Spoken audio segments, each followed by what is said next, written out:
Yo, what's up mga kaibigan? Nalina tayo magkwentuhan. Game 3 ng Dallas Mavericks at ng OKC Thunder. Matapos sa magtala ng 29 points and 11 rebounds sa Game 2, si PJ Washington ay agad na gumawa ng 11 points sa first 9 minutes ng game. Solid start nga para sa Mavs. 6.6 rebounds na rin kaagad si Luka Doncic. Ngunit nananatiling dikit ang unang quarter dahil sa 9 points si SGA.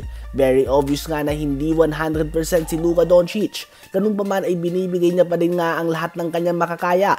Inaalad ang kanyang shooting subalit tumutulong naman siya sa ibang paraan. With Luka struggling, si SGA nga ang best player sa series na ito so far. Kasama ng kanyang solid na opensa ay ang magandang depensa ng OKC.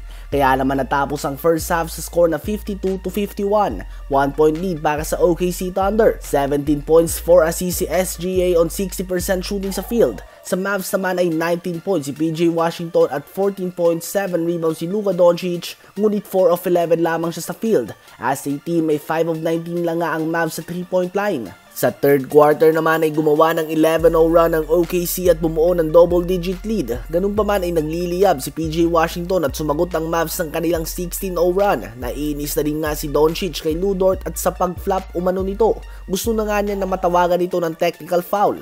Sa fourth quarter naman ay nanatili na hawak ng Mavs ang lamang dahil sa clutch performance si Kyrie Irving hanggang sa nakuha nga nila ang panalo upang umabante sa 2-1 lead sa score na 105-101. 27.7 rebounds si PJ Washington, 22 points, 5 rebounds, 7 assists si Kyrie Irving at 22 points, 15 rebounds, 5 assists naman si Luka Doncic.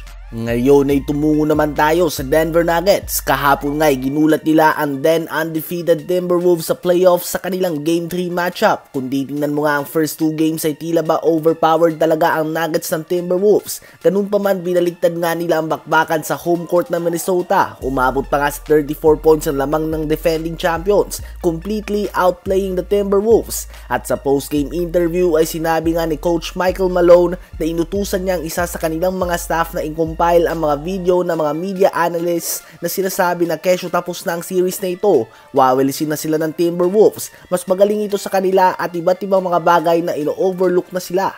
Alam nga daw natin kung sino ang mga yon at hindi nga daw ito tirada sa kanila dahil kung magiging totoo tayo ay kahit siya nga daw mismo, looking at the first 2 games, yun din umano ang sasabihin niya at pinakita niya nga daw ang 2-minute clip na ito sa kanyang mga players hoping na ma-motivate sila nito.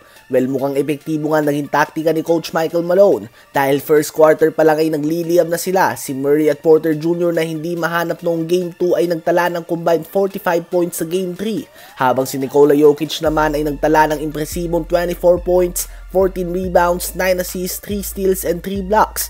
One thing nga kay Coach Michael Malone ay expressive nga siya, mayabang kung sabihin ng iba. Ganun pa man, we can't deny the fact na siya ay isang magaling na coach. Isang katangian na nagpapakita nito ay nang sabihin niya na siya mismo ay mapapasabi na mawawali sila ng Minnesota base sa first 2 games. There is a balance of believing, confidence, and knowing what is wrong and calling out the players and himself and the whole coaching staff kung ano man ang mali nila. Ano ba masasabi niyo tungkol dito?